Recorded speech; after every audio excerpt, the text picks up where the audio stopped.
तो चलिए शुरू करते हैं। पढ़ाई लिखाई में ध्यान लगाओ, IAS बनो और देश को संभालो। Hello everyone. तर आज आपण बघणार आहोत PPS department of first year इंजिनिअरिंगचा सब्जेक्ट आहे हा सेकंड सेमिस्टर किंवा फर्स्ट सेमिस्टरला पण असतो. तर बघा, programming and problem solving PPS म्हणजे काय. तर बघा, याच्यात आपण जनरल कन्सेप्ट बघणार आहे, ज्या प्रॉब्लेम सॉल्विंगचे जनरल कन्सेप्ट कोणत्या कोणत्या आहे. त्याच्यानंतर पायथॉन प्रोग्रामिंगमध्ये काय काय कन्सेप्ट आहे हे आपण बघणार आहे. तर बघा, फर्स्ट आपल्याला कन्सेप्ट आहे what is problem, define problem solving in everyday life. आपल्याला ही पहिली कन्सेप्ट आहे आपल्याला जी पेपरमध्ये विचारली जाते.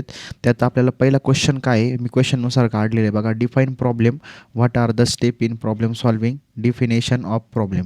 तर प्रॉब्लेम म्हणजे काय तर बघायला गेलं तर PPSमध्ये तुम्हाला जर आता प्रॉब्लेम म्हणजे काय. PPS is a define as a situation, issue or condition in which the needs to solve a specific goal, achieve a specific goal. आता जर बघायला गेलं तर सिच्युएशन म्हणजे एक सिच्युएशन किंवा कंडिशन आहे तुमची, ते गरज काय ती सॉल्व करायची. तर ती सॉल्व केली तर आपण कोणत्या गोल अचीव करू शकतो, स्पेसिफिक गोल अचीव करू शकतो. जर एखादी कंडिशन आहे ती कशी आपण सॉल्व करून त्याचा स्पेसिफिक गोल अचीव करू शकतो, त्याच्या काहीतरी स्टेप आहे. तर स्टेप कोणता आहे फर्स्ट बघा, पहिली स्टेप आहे आपली आयडेंटिफाय द प्रॉब्लेम. तर आयडेंटिफाय प्रॉब्लेम म्हणजे काय.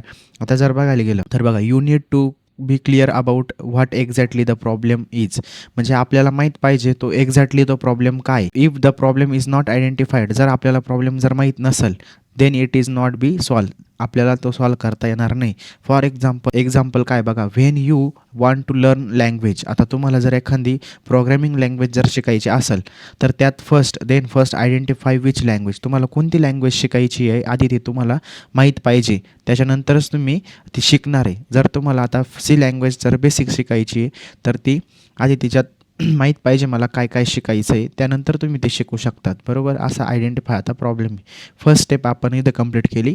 त्याच्यात 6 स्टेप आहे. तर सेकंड स्टेप बघा, understand the problem. Understand the problem म्हणजे काय, hair problem should be define properly. Problem आपल्याला माहीत पाहिजे, तो डिफाईन करता आला पाहिजे, त्यात काय काय एरर्स आहे वगैरे. नंतर so that it help in understanding the problem more. जर आपल्याला प्रॉब्लेम डिफिकल्टी जाणून घेतल्यानंतर प्रॉब्लेम माहीत झाला, त्याच्यात अंडरस्टँडिंग झालं, तर त्यात प्रॉब्लेममध्ये अजून काय काय एरर्स आहे ते माहीत पाहिजे. चांगलं समजून घेतल्यानंतर आपल्याला कळतं की तो प्रॉब्लेममध्ये काय काय अजून डिफिकल्टीज आहे. त्याच्यानंतर it helps to understand the knowledge base of the problem. नॉलेजच्या बेस पण प्रॉब्लेम असतो. त्याच्यानंतर it helps to finding a target for what you want to achieve. आता ही स्टेप अशी आहे, आता आपल्याला सपोज फॉर एक्झाम्पल आपल्याला चहा करायचा आहे, तर चहा करायला आपल्याला माहीत पाहिजे की आपण कोणत्या त्याचा प्रॉब्लेम माहीत पाहिजे. म्हणजे चहा आपण कसा करू शकतो, काय करू शकतो, असे आपल्याला वेगवेगळे. म्हणजे आता आपण सपोज एखादा प्रॉब्लेम घेतला, सपोज चहा बनवायचा आहे, मग त्यानंतर चहा बनवायची प्रोसेस कशी काय आहे याला काय म्हणणार, अंडरस्टँड दी प्रॉब्लेम. मग आपण प्रॉब्लेम जाणून घेतला. त्यानंतर थर्ड स्टेप काय, identify alternatives way to solve the problem. आता अल्टरनेटिव्ह वेज म्हणजे काय, आता जर सपोज फॉर एक्झाम्पल चहा आहे, चहा करायचे वेगवेगळी पद्धत आहे बघा. अल्टरनेटिव्ह वेव्स, एक तर तुम्ही गॅसवर चहा करू शकतात किंवा चुलीवर चहा करू शकतात किंवा इंडक्शनवर चहा तुम्ही करू शकतात. याला काय म्हणणार, अल्टरनेटिव्ह वेज. आता त्या प्रॉब्लेमच्या अल्टरनेटिव्ह वेज कशा असतात बघा. This step is a very crucial because until and unless we explore all option. आता अंटिल अँड अनलेस म्हणजे काय, आपण जास्तीत जास्त ऑप्शन असतात ह्या आपल्याला प्रॉब्लेम सॉल्व करायला. तर फाइंडिंग अ करेक्ट सोल्युशन, आपल्याला एक करेक्ट सोल्युशन फाइंड करायचं आहे. तर त्यासाठी आता चहा करायचा आहे, चहा आपण गॅसवर करू शकतो, इंडक्शनवर करू शकतो किंवा चुलीवर करू शकतो. त्या आपण एक करेक्ट सोल्युशन काय चूज केलं, गॅसवर करायचं, बरोबर. त्यानंतर this involves the process to create a list of solution. मग आपण अशा लिस्ट ऑफ सोल्युशन आपण फाइंड केले. त्यानंतर फोर्थ स्टेप काय बघा आपली, select the best way to solve the problem. आता आपल्याला कोणता एक प्रॉब्लेम आपण प्रॉब्लेम आता आयडेंटिफाय केला, त्याच्यानंतर आपल्याला त्याचे एक वे काढायचा आहे, म्हणजे एक रस्ता काढायचा आहे तो प्रॉब्लेम सॉल्व करायला. मग identify and evaluate the pros and cons for each possible solution, then select the best solution. आता जर आपण एखादी प्रॉब्लेम आयडेंटिफाय केल्यानंतर आपण सोल्युशन फाइंड केलं, बेस्ट सोल्युशन, त्याच्याच काय आधी ते फाइंड करायचे. त्याच्यानंतर selecting proper way from alternatives आणि require a lot of study. त्याच्यानंतर तुम्ही त्याचा प्रॉपर वे तुम्ही चॉईस केला, त्याच्यानंतर त्याच्याबद्दल तुम्हाला अभ्यास असला पाहिजे. Need to study consequence as well as sequence wise अभ्यास तुम्ही केला पाहिजे, असं त्यांचं म्हणणं आहे. त्याच्यानंतर 5 नंबरला आपल्याला list instruction that's enable you to solve the problem using selected solution. आता बघा, here's we need the list of the step which should. आता लिस्ट इन्स्ट्रक्शन म्हणजे आपल्याला तो प्रॉब्लेम कशा पद्धतीत सॉल्व करायचा आहे हे तुम्हाला सांगतो. त्याच्यानंतर खाली आपल्याला काय आहे, बी follow so that anyone can solve the problem. This should be in a detail and precise at the same time. आपण प्रॉब्लेम डिटेलमध्ये सॉल्व करू शकतो. त्याच्यानंतर इव्हॅल्युएट द सोल्युशन. मग आता त्याच्यावर लास्ट सोल्युशन काय, चहा बनवल्यानंतर आपला रेडी झाला. मग it means to test the solution and check if the result is satisfactory or not. तो रिझल्ट बरोबर आहे की नाही हे चेक आपण 6 नंबरच्या स्टेपमध्ये करत असतो. आता फॉर एक्झाम्पल या 6 स्टेप आपण कशा एक आपल्या डेली लाईफ रिलेटेड एक्झाम्पलमध्ये मी तुम्हाला घेऊन दाखवतो. तर ते एक्झाम्पल बघा. फर्स्ट एक्झाम्पल आहे, I am always late for college. आता मी रोजच कॉलेजला लेट होतो. तर त्यात फर्स्ट आपली काय आहे, फर्स्ट प्रॉब्लेम सॉल्विंगची स्टेप काय, आयडेंटिफिकेशन. मग आयडेंटिफिकेशन म्हणजे काय, गेटिंग लेट फॉर कॉलेज. आपण आयडेंटिफाय केलं का आपण लेट होतो आहे कॉलेजला. त्याच्यानंतर 2 नंबर काय, अंडरस्टँडिंग. अंडरस्टँडिंग म्हणजे काय, आपल्याला माहीत पाहिजे आपण कशामुळं लेट होतं. एक तर आपण लेट झोपतो, लवकर लेट उठतो. त्याच्यानंतर ट्रान्सपोर्टेशन म्हणजे आपल्याला ट्रॅव्हलिंगचा काहीतरी अडचण आहे. त्याच्यानंतर थर्ड स्टेप आपली लिस्ट आउट द अल्टरनेटिव्ज वे. आता आपल्याला सोल्युशन म्हणजे आपल्याला लवकर कॉलेजला जाण्यासाठी आपल्याला काय काय करावं लागेल. तर फर्स्ट स्टेप आहे आता बघा, स्लीपिंग अर्ली ॲट होम म्हणजे काय, लवकर झोपावं लागेल. त्याच्यानंतर वॉकिंग अप अर्ली म्हणजे लवकर उठावं लागेल. वॅकिंग अलाराम म्हणजे अलाराम लावावं लागेल. रिसॉल्विंग ट्रॅव्हलिंग इश्यू आणि ट्रॅव्हलिंगचे जे काय आपले इश्यू आहे ते आपल्याला क्लिअर करावं लागतील. त्याच्यानंतर आपण सिलेक्ट द बेस्ट वे. आता हा 4 नंबरचा पॉईंट आपला काय असतो प्रॉब्लेम सॉल्विंगचा, सिलेक्ट द बेस्ट वे. म्हणजे आता स्लीपिंग अर्ली इन नाईट, आता आपल्याला लवकर रात्री झोपावं लागेल. आता मी हा चूज का बरं केला, जर रात्री लवकर झोपलो तर आपल्याला सकाळी लवकर जाग येईल आणि जाग आल्यानंतर आपण सकाळी लवकर कॉलेजला जाऊ आणि ट्रॅव्हलिंगचे इश्यू पण आपले सगळे सॉल्व्ह होऊन जातील. मी असा हा बेस्ट वे इथं सिलेक्ट केला. त्याच्यानंतर लिस्ट आउट द प्रोसिजर. आता प्रोसिजर काय याच्यासाठी, तर प्रोसिजर काय आहे बघा, first having dinner as early as possible. लवकरात लवकर जेवण करून घ्यायचं. Avoid use of mobile phones in night. मोबाईलचा वापर कमी करायचा. Completing homework as early as possible. Homework लवकरात लवकर कंप्लीट करून घ्यायचा. Then doing early to bed. लवकरात लवकर जाऊन झोपून घ्यायचं. Evaluate the solution. आता आपण इव्हॅल्युएट केलं ते सोल्युशन म्हणजे काय, reach the college on time. अशा पद्धतीत जर आपण 5 स्टेप सॉल्व करून प्रॉब्लेम सॉल्व केला, 6 नंबरच्या स्टेपला आपण लवकरात लवकर कॉलेजला पोहोचणार आहे. असं हे 6 तुम्हाला मी प्रॉब्लेम सॉल्विंगच्या कन्सेप्ट समजून सांगितले. अशा पद्धतीत आपल्याला प्रॉब्लेम सॉल्व करायचा असतो. आता बघा त्याच्यानंतर टाईप्स ऑफ, अशा पद्धतीत आता नेक्स्ट काय आपलं टाईप्स ऑफ प्रॉब्लेम. त्याच्यानंतर explain the types of problem in detail. आता problem can be categorise into 2 types depending on how solution is found. Problem हा डिपेंड करतो की त्याचं सोल्युशन कसं भेटतं, त्याचं ॲप्रोच काय आहे त्याच्यावर. आता बघा फर्स्ट आपल्याला काय, ॲल्गोरिथमिक सोल्युशन. तर अल्गोरिथमिक सोल्युशन म्हणजे काय बघा, this problem are solve by following some procedure or step. आता हा प्रॉब्लेम, सपोज एखादा प्रॉब्लेम आहे तो काहीतरी स्टेपनी सॉल्व केला जातो. जसं की चहा बनवायचा आहे, चहा बनवायला आपण काहीतरी प्रोसिजर किंवा काही स्टेप फॉलो करतो. फॉर एक्झाम्पल बघा, बेकिंग अ केक. आता आपल्याला केक बेक करायचा, त्यासाठी आपल्याला काहीतरी प्रोसिजर किंवा स्टेप फॉलो करणं गरजेचं आहे. मी it can be done by following a series of instruction as we expect result. So here the following some pre define process need to be done. याच्यात आपण काहीतरी प्रोसेस करणार आहे, त्यानंतरच आपल्याला रिझल्ट भेटणार आहे. Here the solution is quite and straight forward. म्हणजे सोल्युशन पण आपल्याला एकदम स्ट्रेट फॉरवर्ड असणार आहे. त्याच्यानंतर बघा ह्युरिस्टिक सोल्युशन. ह्युरिस्टिक सोल्युशन म्हणजे काय, this type of problem solve using knowledge. आता हा नॉलेजच्या बेस प्रॉब्लेम आहे, त्याला काय म्हणणार आहे आपण, ह्युरिस्टिक सोल्युशन. त्या आपण जे नॉलेजच्या बेसनी जे प्रॉब्लेम सोडवणार आहे त्याला काय म्हणणार आपण, heuristic solution. Bye collecting information about the problem. त्याच्याविषयी आपण प्रॉब्लेमच्या विषयी आपण इन्फॉर्मेशन क्रिएट करणार. आता फॉर एक्झाम्पल बघा, एक्सपॅन्डिंग वन बिझनेस. आता आपल्याला एक बिझनेस एक्सपांड करायचा आहे, बरोबर. आता एखादा बिझनेस आपल्याला तयार करायचा आहे, त्यामागं आपल्याला काय काय शोधणं गरजेचं आहे. तर प्रॉब्लेम कसा डिफाईन करायचा बघा. In this type of approach there is a no straightforward define path which we can solve problem.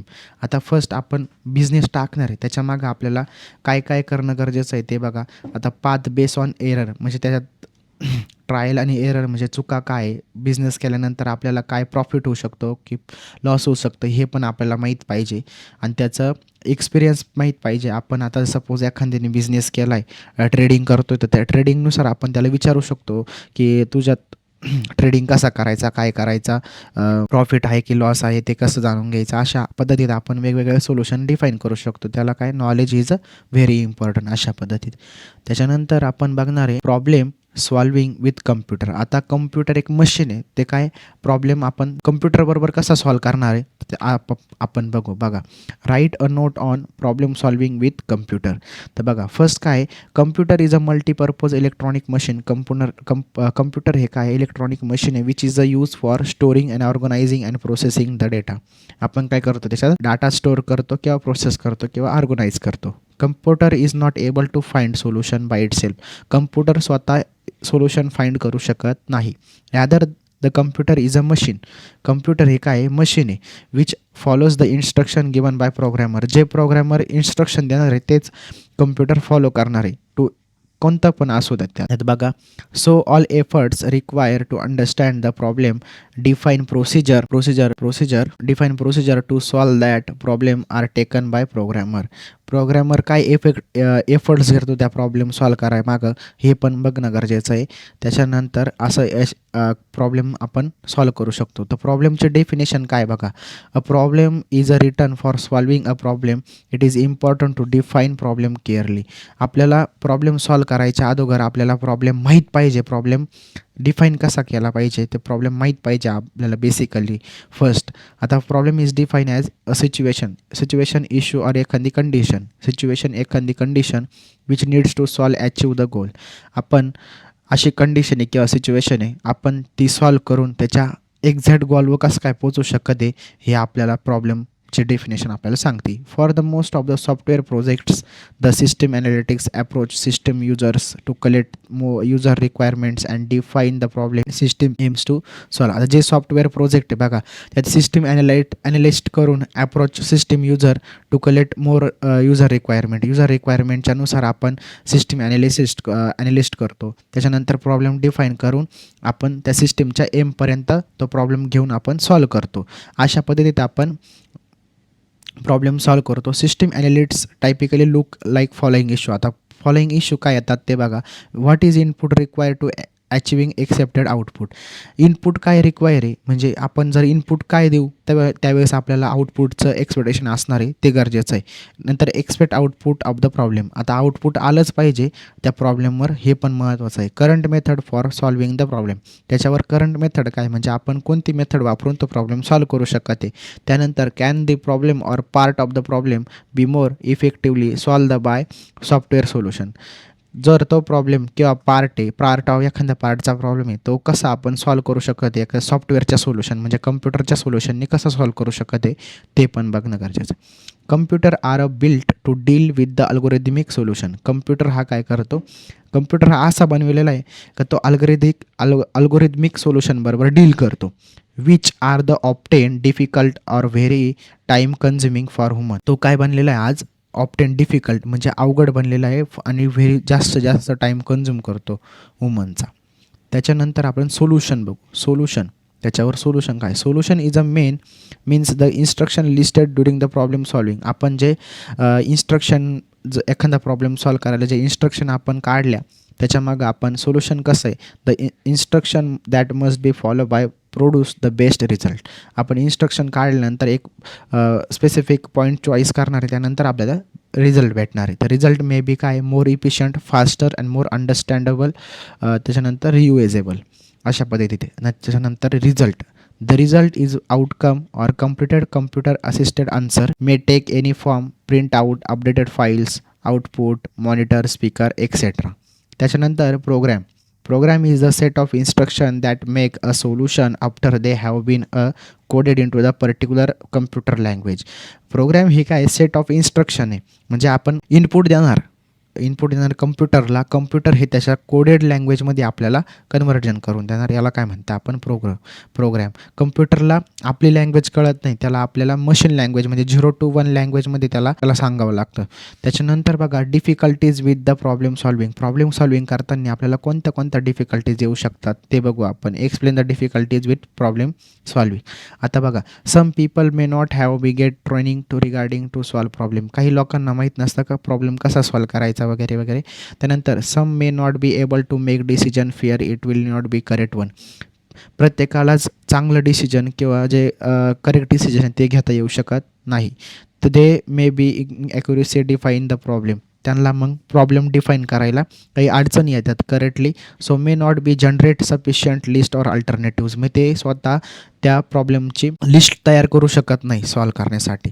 तर while selecting the best alternatives they make skip better alternatives and due to the urgency. The problem solving process is difficult, it take practice as well as time to perfect. Problem solving process ही कशी आहे, difficult आहे, ती time घेते एक perfect solution find करायसाठी. त्यानंतर but in long run process proves the great benefit. आपण long run process म्हणजे ह्या प्रोसेसला टाईम लागतो पण एक ग्रेट आपल्याला बेनिफिट्स भेटतं. Illogical sequencing of instruction in this process the problem solving on the computer. म्हणजे लॉजिकल सिक्वेन्स म्हणजे आपण प्रॉब्लेम कसा सिक्वेन्सनुसार सॉल्व करणार आहे. आता suppose the process of problem solving on computer. आता सपोज आपण कम्प्युटरवर प्रॉब्लेम सॉल्व करतो. One of the most complicated job for the problem solver is writing the instruction. हा एक कॉम्प्लिकेटेड जॉब आहे. जो प्रॉब्लेम सॉल्व करतो त्याला आपण इन्स्ट्रक्शन देतो, बरोबर. कन्सिडर सपोज एक टास्क आपण कन्सिडर करू. Consider a task to find which number is maximum from a set of 3 number. 3 नंबरमधून कोणता एक नंबर मॅक्झिमम आहे, म्हणजे कोणता नंबर मोठा आहे आपण ते कसं कन्सिडर करू शकतो. बघा near about everyone is immediately able to tell which is the largest but several of them are unable to explain the step.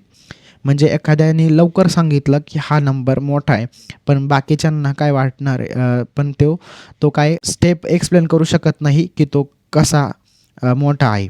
They follow to get result. त्याच्यामुळे त्यांना रिझल्ट भेटतो. Computer is not nothing but a machine that will perform only task that user can explain. जर एखाद्या युजरने जर task explain केला तरच computer काय करू शकतो, परफॉर्म करू शकतो. तर बघा आत्ता प्रॉब्लेम सॉल्विंग आपल्याला आस्पेक्ट्स बघायचे. टॉप डाऊन ॲप्रोच जर आपण समजायला घेतलं तर बघा टॉप डाऊन ॲप्रोच म्हणजे काय, start dividing the complex algorithm. म्हणजेच काय, एक कॉम्प्लेक्स अल्गोरिदम आहे त्याला आपण मोर अँड मोर फंक्शनमध्ये कन्वर्ट करू शकते. म्हणजेच काय, एक बिग प्रॉब्लेम त्याला आपण स्मॉल प्रॉब्लेममध्ये परत स्मॉलर प्रॉब्लेममध्ये असं कन्वर्जन करतो, त्याला काय म्हणतात टॉप डाऊन ॲप्रोच. त्याचं फॉर एक्झाम्पल मी जर लाईफ रिलेटेड एक्झाम्पल द्यायला गेलो तर बघा आता आपल्याला एखादं घर बांधण्यासाठी आपल्याला प्लॅनिंग करायचं आहे. तर प्लॅनिंग आपण कसं करतो, डिवाईड. आपण फर्स्ट आपल्याला घर बांधायचं आहे त्यासाठी आपण काय करतो, डिझाईन हाऊस करतो. म्हणजे आपल्याला आधी हाऊस डिझाईन करतो. त्याच्यानंतर मटेरियल कोणतं लागणार आहे घेण्यासाठी आपण ते बघतो. त्याच्यानंतर वर्कर कोणते लागणार आहे, त्याच्यानंतर कन्स्ट्रक्शन, त्याच्यानंतर वर्क कसं फिनिश होणार आहे ते पण बघतो. असं आपण वेगवेगळ्या पार्ट्समध्ये आपण डिवाईड केलं. त्याच्यानंतर कन्स्ट्रक्शन आपण कसं करणार आहे, बिल्ड फाउंडेशन, बिल्ड वॉल्स, त्यानंतर ते रूफ आहे की नाही, त्याच्यानंतर आपण डोअर किंवा विंडोज इन्स्टॉल करणार. अशा पद्धतीत आपण हे करू शकतो. आता जर नेक्स्ट एक्झाम्पल जर बघायला गेलं तर प्रिपेरिंग फॉर एक्झाम आपल्याला परीक्षेसाठी तयार व्हायचं आहे. तर आपला मेन गोल काय आहे, 80% आपल्याला भेटले पाहिजे एक्झाममध्ये. त्यासाठी आपण काय करतो, सब्जेक्ट डिवाईड करतो. मॅथ, प्रोग्रॅमिंग, इलेक्ट्रॉनिक्स वगैरे असे सब्जेक्ट असतात, आपण ते डिवाईड करतो. आणि त्याच्यानंतर आपण काय करतो, त्यांचे प्रत्येक सब्जेक्ट त्यांचे बेसिक्स आपण लर्न करतो. मग अशा पद्धतीत आपण त्यांचे परत प्रिव्हियस इयर क्वेश्चन सॉल्व करतो, रिवाईज करतो. मग आपल्याला पेपरमध्ये चांगले मार्क्स मिळतात. अशा पद्धतीत हे टॉप डाऊन ॲप्रोच आहे. तर त्याच्यात बघा this function can be further decompose into the one or more sub function. एक जर फंक्शन आहे त्याला आपण कमी करून एक जास्त 1 किंवा 2 मोर फंक्शनमध्ये आपण त्याला कन्वर्ट करतो. And this process is decomposition is iterated until the desire level of the module complexity is achieve. त्याच्यानंतर अशी प्रोसेस आहे त्याला आपण डिकम्पोजिशन करतो पर्यंत ज्याचे desire level of complexity achieve, त्याच्या वेळेस त्याची कॉम्प्लेक्सिटी अचीव होईल तोपर्यंत आपण त्याला रिपीट करू शकतो. Top down design method is form a step wise refinement where we begins a top most module incrementally function. Top down design is a method form a step refinement where the begin with the topmost module incrementally add function then its call. आता suppose आपण top down approach म्हणजे काय, एक step wise refinement आहे. आपण step वाईजनुसार आपण बघून तो प्रॉब्लेम व्यवस्थित सॉल्व करतो. त्याच्यानंतर आपण एक टॉप मोस्ट मॉड्यूल असतं त्याला आपण फंक्शनमध्ये कन्वर्ट करून वेगवेगळे फंक्शन ॲड करून त्याला नंतर आपण कॉल करत असतो. आता तुम्ही सीमध्ये बघितलं असेल, फंक्शन आधी आपण वर डिफाईन करतो, त्याच्यानंतर खाली वेगवेगळे फंक्शन आपण कॉल करतो. ॲडचा, सबस्ट्रॅक्शनचा, आपण इनपुट ए, इनपुट बी, त्याच्यानंतर त्यांच्या व्हॅल्यू आपण आधी त्याला प्रोग्राममध्ये टाकलेल्या असतात. त्याच्यानंतर आपण फंक्शन कॉलिंगला खाली सबट्रॅक्शन कर, मल्टिप्लिकेशन कर, असे इनपुट वेगवेगळे फंक्शन आपण कॉल करतो. त्यालाच काय म्हणतात, top down approach. Therefore in the top down approach we start from an abstract design. आपण ॲबस्ट्रॅक्ट डिझाईनपासून हा टॉप डाऊन अप्रोच हा स्टार्ट करतो. Then at each step this design is refine into the more concrete level until a level is reach that require no further refinement. आता बघा diagram top down अप्रोचची. आता बघा ही एक complex algorithm आहे. तर हा काय एक कॉम्प्लेक्स अल्गोरिदम आहे. याच्यात आपण याला 3 याच्यात कन्वर्ट केलं, एक फंक्शन 1, फंक्शन 2 आणि फंक्शन 3 किंवा फंक्शन n टाइम्स. आता हा फंक्शन 1 आहे, हा याच्यात हा टाईप असणार आहे, एक हा 2, हा 3, फंक्शन 2 आहे, परत हा 2, 3, 4 किंवा 3पेक्षा जास्त असू शकतं. अशा पद्धतीने आपल्याला एक मोठा प्रोग्राम आपण त्याला कन्वर्ट करून एक स्मॉल प्रोग्राममध्ये कन्वर्ट करतो. त्याला काय म्हणतो, टॉप डाऊन अप्रोच, म्हणजे वरून खाली येणे, एवढंच लक्षात ठेवणे. त्याच्यानंतर बघा बॉटम अप डिझाईन अप्रोच. आता बॉटम अप डिझाईन अप्रोच म्हणजे काय, आता जर सपोज आता मला जर चहा बनवायचा आहे तर चहा आपण कसा बनतो, फर्स्ट टॉप डाऊन डिझाईन अप्रोचने जाऊ. टॉप डाऊन डिझाईन अप्रोचने चहा बनवला तर आपण कसं बनवतो, पाणी घेतो, त्यात चहा पावडर टाकतो, साखर टाकतो, त्यानंतर दूध टाकतो, त्याच्यानंतर आपण पितो. अशा पद्धतीत हे स्टेप आपण फॉलो करतो टॉप डाऊनमध्ये. आता बॉटम आउटमध्ये आपण कशा करू शकतो, तर आपण डायरेक्ट आधी दूध टाकू शकतो, दूध नंतर मग लास्ट आपण दूध उकळल्यानंतर आपण चहा पावडर, नंतर साखर टाकून नंतर व्यवस्थित चहा तयार करून मग पिऊ शकतो. याला म्हणतात बॉटम अप डिझाईन अप्रोच, म्हणजे खालून वर जायचं. आता कसं जायचं बघा, it just a reverse of top down approach. हे काय टॉप डाऊन अप्रोचच्या रिव्हर्स आहे. In this bottom up design we start the design the most basic concrete modules, then it proceed towards design higher level modules. यात bottom up डिझाईनमध्ये आपण काय करतो, एक most basic module आहे, त्याला आपण काय करतो, हायर लेवलमध्ये कन्वर्ट करतो. त्याच्यात the higher level modules are implement by using operation perform by the lower level module. आता हायर लेवल मॉड्यूल आहे ते इम्प्लिमेंट करायला आपल्याला काय करणार आहे, लोअर लेवलचे मॉड्यूल आहे त्यांचं आपण ऑपरेशन करून त्याच्यानंतर ते परफॉर्म करणार आहे. In this approach the sub modules are group together the form higher level module. आता सब मॉड्यूल आहे त्यांचं आपण ग्रुप करून त्याच्यानंतर त्याचं कन्व्हर्जन आपण हायर लेवल मॉड्यूलमध्ये करणार आहे. यालाच आपण म्हणतो बॉटम अप अप्रोच. आता all higher level modules are club together to form a even higher level module. जर अजून वेगवेगळ्या 3 प्रकारच्या हायर लेवल मॉड्यूल एकदा टुगेदर झाल्यानंतर एक मोठा हायर लेवल मॉड्यूल तयार करणार आहे. This process is repeated until the design of complete algorithm is obtain. ही प्रोसेस कुठपर्यंत रिपीट होणार आहे, ज्यावेळेस कम्प्लीट अल्गोरिदम तयार होत नाही तोपर्यंत ती रिपीट होणार आहे. अशा पद्धतीत आता आपल्याला परीक्षेला हा विचारला जातो, टॉप डाऊन आणि bottom up approach difference between विचारला जातो. तो बघा, टॉप डाऊन अप्रोच म्हणजे काय, divides a problem into smaller units and then it solve it. And bottom up म्हणजे काय, start the problem solving small modules and adding them together. त्याच्यानंतर this approach contain redundant information आणि redundancy can easily eliminated. A well established communication is not required. Communication among the step is mandatory. इकडं communication काय require नाही, तिकडं communication require आहे. The individual modules are through analyse. याच्यात काय करायला जातं, प्रत्येक मॉड्यूल ॲनालाइज केला जातो. Work on the concept of data hiding and इनकॅप्सुलेशन.